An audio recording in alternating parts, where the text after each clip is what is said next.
Mesdames et messieurs, bonjour. J'espère que vous allez bien. Stéphane Balamang est toujours sur terrain. Bandako Boalou Komona Simanangaï, ezali bandako préfabriqué. Na programme il y a 100 jours, il y a chef de l'État na premier mandat nae. Nani ya bandako coordonner makambo swana Vital Kamerhe. Moto ya Monoko, moto ya Mesana Koloba Mingi. Tala résultat au pesa na Mbujimai na 100 jours. Vital Kamerhe avait poignardé le président Tshisekedi. Ça s'appelle le gâchis, l'argent dépensé inutilement. Nous se béba, nous se salé le côté, ma maison abandonnée, qui ne sont même pas habitées. Je me demande, l'argent de la République a été jeté seulement comme ça. Na moto, et Vital Kamerhe et Vanda Kimia, à Kota Boloko, Abima, à zo continuer pour ça la moussala. A on a zo kalisosu qui est poison dans le gouvernement. Après avoir échoué dans le gouvernement, à quel niveau Assemblée nationale, Babengani et Kuna, Likola incompétence, na Moïbi Ambongo, Azongi Lisusu, a on a comme le Kastango, par le batipoison dans le gouvernement.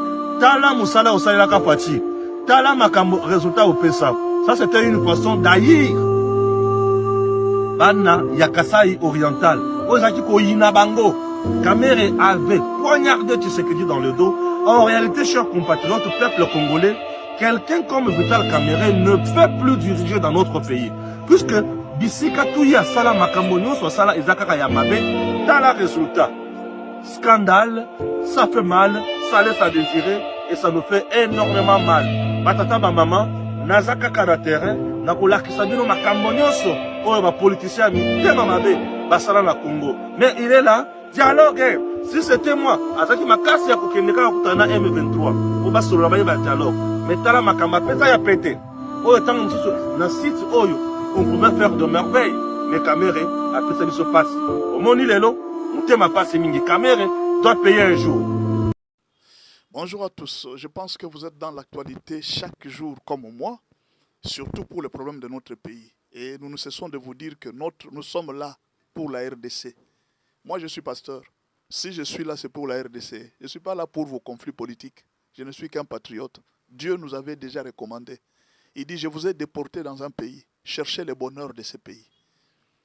Pour que vous puissiez être heureux, il faudra que vous puissiez chercher le bonheur de ce pays. Si vous êtes en France, cherchez le bonheur de la France. Si vous êtes au Canada, cherchez le bonheur du Canada. Si vous êtes aux États-Unis, cherchez le bonheur des États-Unis. C'est là que Dieu vous a déporté. Est-ce que vous avez compris? Cherchez à ce que votre pays soit heureux. C'est un combat que Dieu nous a donné. C'est pourquoi nous sommes là. Si vous avez des conflits politiques, allez faire la politique, allez dans la rue, faites des marches, allez à l'Assemblée nationale, allez réclamer là-bas. Nous, ici, on ne fait pas la politique, on est en train de défendre notre patrie. C'est ça la différence. Vous avez compris maintenant? Notre différence, c'est là. On ne fait pas la politique, on défend la patrie, on cherche le bonheur de la RDC. On cherche que le bonheur... Parce que ici, dans ce pays, se trouvent nos enfants. Nos enfants doivent être heureux. Mes enfants ne seront pas nécessairement pasteurs. Oui, tous mes enfants ne seront pas nécessairement. Mes petits-enfants ne seront pas pasteurs. Qui a dit qu'ils seront pasteurs? On ne sait pas. Eux peut-être vivront en politique, eux peut-être vivront à autre chose. Je dois dire des choses pour aider ceux qui viendront après nous de retrouver le bonheur et la paix. Si je n'ai pas d'arme, ma bouche peut être une arme. Si je n'ai pas de quoi combattre, ma bouche peut être une arme. Si vous ne savez pas, la parole est une arme. L'armée numérique est une arme. Est-ce que vous comprenez? Vous pouvez ici moraliser les troupes. Vous donnez le courage aux soldats, vous donnez le courage au peuple. C'est une arme. Les autres peuvent utiliser l'arme en décourageant le peuple. Nous allons encourager notre peuple. Nous allons dire au peuple que nous sommes dans les bons. Dieu est avec nous. Nous le dirons toujours. Là, nous sommes à Moscou. Et c'est Kagame qui est parti à Moscou. Il a fait un discours pour ridiculiser tous les opposants congolais, même tous les prêtres, même les prêtres de la Senko. Kagame les a tous ridiculisés. Oui, c'est ridicule. Pourquoi? Pour eux, c'est Félix qui est la cause du problème de la RDC. Et on a posé la question à Tata Cardinal, qu'est-ce qu'il faut pour que la guerre se termine à l'Est? Il dit non, il faut seulement le dialogue, la guerre va se terminer. Vous comprenez? Ça c'est Tata Cardinal. On demande à Fayoulou et à Prince Epenge, qu'est-ce qu'il faut pour que la guerre se termine? On doit dialoguer. Félix doit accepter le dialogue. On demande à Nanga, qu'est-ce qu'il faut pour que la guerre se termine? Il faut le dialogue. Moïse Katumbi, il faut le dialogue. Kabila, qu'est-ce qu'il faut pour que cette guerre se termine en RDC? Félix doit accepter le dialogue. Tout le monde, les dialogues. Il n'y a pas de problème. Mais là, Kagame arrive à Moscou. Il lance un discours. Et ce discours a ridiculisé tous les opposants pour leur dire qu'ils sont ridicules et qu'ils ne savent pas lire la situation du pays. Il les a vraiment ridiculisés. Hein. Qu'est-ce que Kagame dit?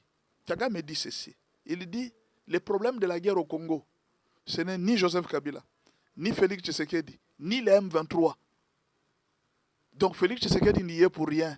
Si vous accusez Félix qu'il est à la cause de cette guerre, c'est faux. Il trompe.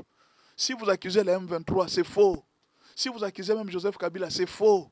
Le problème, c'est moi. Le problème, c'est moi qui suis à la base de cette guerre. Comment? Il dit, le problème a commencé avec les frontières qu'on a établies avant la colonisation. Il faut qu'on remette les frontières. Il faut qu'on nous remette nos terres qui sont au Massissi et au Kivu. Ce sont nos terres. Nous devons les récupérer. C'est pourquoi nous faisons cette guerre. C'est une guerre pour récupérer nos terres. Ce n'est pas une guerre parce que Félix gère mal, non. Ce n'est pas une guerre parce qu'il y a quelqu'un qui... Non. Donc Paul Kagame répond, il dit que non.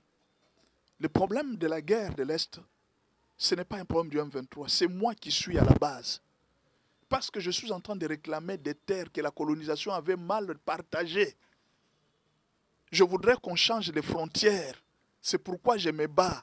Ce n'est pas à cause de Félix, ni même à cause de Kabila, ni même à cause de Moïse Katumbi, ni même à cause de vos politiciens.